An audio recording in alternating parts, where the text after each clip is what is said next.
charged him with 1 count of second-degree murder. That's a felony. Maximum penalty is life in prison. We've also charged with 1 count of using a firearm in the commission of a felony. That is a maximum penalty of 2 years consecutive to whatever sentence he can receive on the homicide charge. This was a horrible event. This is something that obviously got a lot of media attention given where it happened downtown. It was horrible.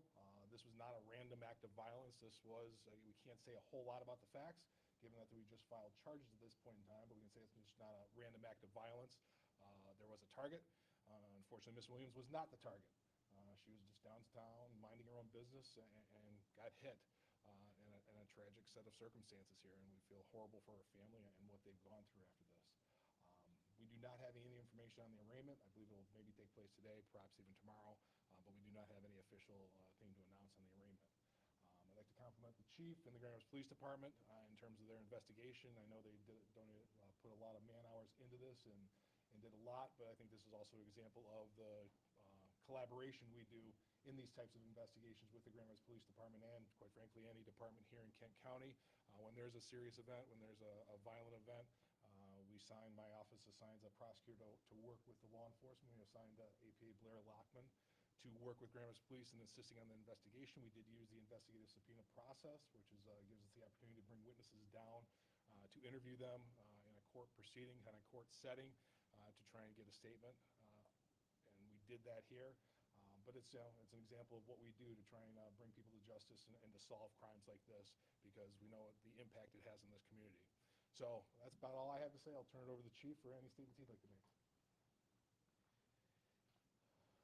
Thanks. And, first and foremost, I want to thank the Lakaja's family. 15-year-old girl who was literally just riding her scooter in downtown Grand Rapids is gunned down, and the family was devastated. So many other people were devastated too. Absolutely heartbreaking, absolutely tragic, absolutely avoidable. And I want to thank the community who really came together to recognize that we are not going to be the city that tolerates one of our children getting murdered and not following through. I certainly want to thank the detectives who, it's been months, and they have not rested, and they have not forgotten.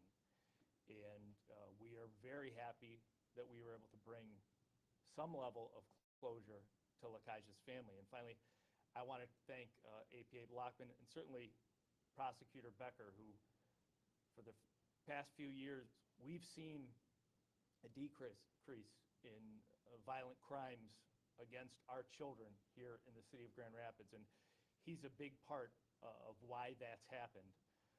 It's difficult to talk about a decrease in crime when there's a name for every murder victim. In this case, that name is Lakaja, and they worked extremely hard to work with us so that we could bring some level of justice and comfort to Lakaja's family. So a lot of more work to be done in our community to prevent crimes like this. I'd much rather not be talking about this murder that we solved of a child in our community. I'd like to be talking about how we're preventing crime, and we're headed in the right direction. I'm glad we're able to give some closure today, and thank you guys all for being here to talk about it with us. How difficult of a case was this to solve? Can you talk a little bit about that? I mean, it's been months. Yeah, I'll say on a high level, every murder, even fairly, for lack of a better term, straightforward murder, say a domestic situation where it's fairly clear, every murder is extremely time-consuming to investigate. And when that incident happens outside, in public, it gets more complicated. When you throw in the fact that this murder happened in downtown Grand Rapids with numerous people around, I responded to the scene that night, and even late into the night, 2, 3 in the morning, there were dozens of people going by on scooters, on foot, on cars. So just the volume of people to interview is extensive. The volume of businesses to visit, the volumes of possibilities for where there could be surveillance video or other evidence. So this was an extremely heavy lift logistically. Again, 15-year-old child, I mean, we don't forget any murder victim. But when you're talking about a daughter of Grand Rapids, a 15-year-old child, my detectives, there's 40 of them on the other side of that wall, and they were not going to rest. We will not forget, and we will hold people accountable when this happens. 2005, October 2005 was his birthday. I don't have the exact date, but so he's just about to turn 20. Can you talk about the 19. investigative subpoena process and why the subpoena process is necessary in a case like this one and what that entails? I mean, it kind of goes to the prior question. Every case is a little bit different in terms of what you got to do for an investigation. Some we can solve the next day. Obviously, this took a little bit longer, but an investigative subpoena is, you give a subpoena just like they're coming to court, except it's something where it's not out for public. We bring them into usually a courtroom. We put them under oath. This case, we didn't have to do that, but if they lie under oath, we can charge them with perjury and then try and flip them after they lie under oath, because all of a sudden they've got charges hanging over their head. We usually do that in cases where witnesses are not as cooperative. We didn't utilize them as much. It wasn't like every witness, but we did utilize it in this process. And fortunately, the witness came in and was cooperative and didn't have any issues. But it's just a way to do everything we can. When all of a sudden people are facing charges of their own when they're trying to cover up or lie about what they saw or didn't see. It's just a tool that we use, and it has proven effective on a number of different cases here in the county. And we can get this afterwards if necessary, but can we get the spelling of Mr. Pittman's name? Sure, we can get that to you. You were looking for witnesses, some young witnesses that may have seen this, at one point asking their parents to bring them forward. Were you able to find them and meet with them, and were they Well, helpful? I'll say on a high level, we had a lot of cooperation from the community. Obviously, we have a very, very sympathetic victim here, a 15-year-old who was doing absolutely nothing that should have put her in a position of being a high-risk individual. I mean, riding a scooter with friends is not usually something that you would be concerned about as a parent. And so I'll just say at a high level, we had a lot of cooperation with the community. I am happy that we're able to reach this point as we did. Chris, can you get into why second degree? You said second degree, right? Yeah, second degree murder, yeah. First degree is, there's got to be some level of premeditation, deliberation. At this point in time, obviously those can change on the road, but at this point in time, there's no ability to show exactly that level that it was somehow thought out beforehand and kind of planned. That's the level almost where you got to reach. But at this point in time, it was definitely the second degree murder is an intent to kill, intent to do great bodily harm, or do some act where the natural tendency is to cause death or great bodily harm, and it caused the death of a person, and it's not excused or justified. So clearly, we feel we have enough evidence to prove those three elements beyond reasonable doubt. We just didn't have the premeditation and deliberation at this point in time to be able to show first degree. You call this a cowardly act when it happened because the guy there was not an intended target. Can you talk about, you know who the intended target was in this situation, and do you have any information on that?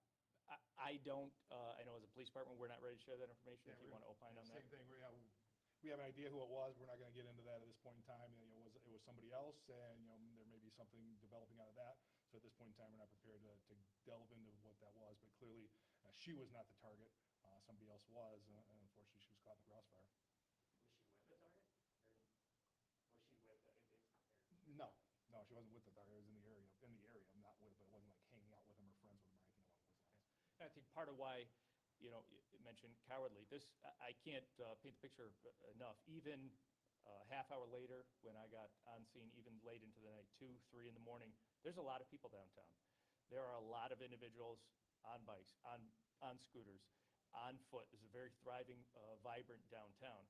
So the idea that you're going to take a handgun and shoot an individual, 10, 15, 20, however far away, extremely cowardly act.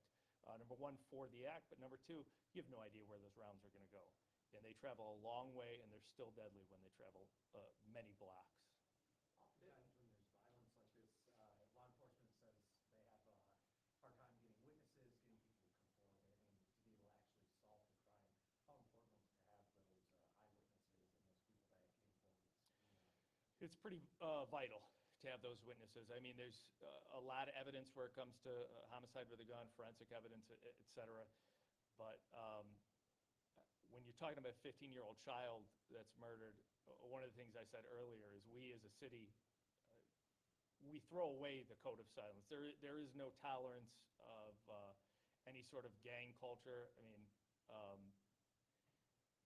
we we never want to be the city that tolerates one of our children getting murdered and adults, even other friends of that individual, not coming forward.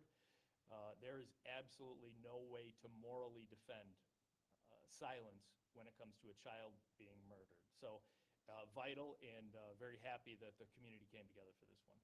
Mr. Beck, you call this not a random act of violence. Why do you believe it wasn't?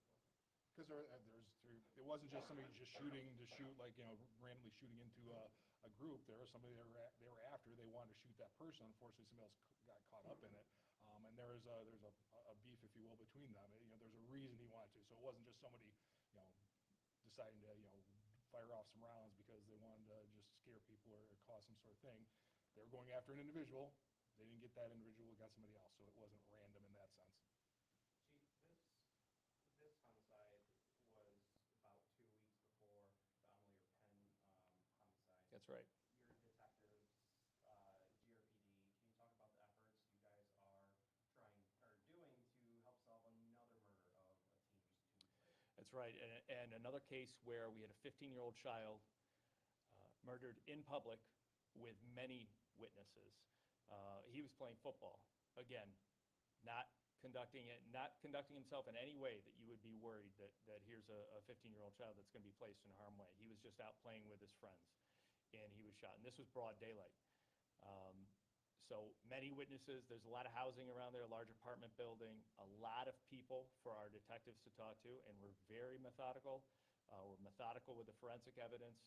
So, I'm confident that we're headed in the right direction on that case, and we certainly, just with Lacaja, we have a lot of detectives who are not going to rest, and we are definitely not going to forget about Millie. Was this a beef between two people or two groups of people? Just, it was a beef. We're not going to get too many details. We'll just leave it at that. There was reasons, but to start getting into the beefs and who was and what was, we'll just leave it at that. How far away was the gunfire? Can you talk about that? You talked about it was. Yeah, I would say a significant distance. I don't have the measurements. I'm sure our forensic team has that because there was a lot of evidence on scene, but I'm sure it'll all be shared at trial. But certainly, I stick my point that it was a cowardly way to kill someone.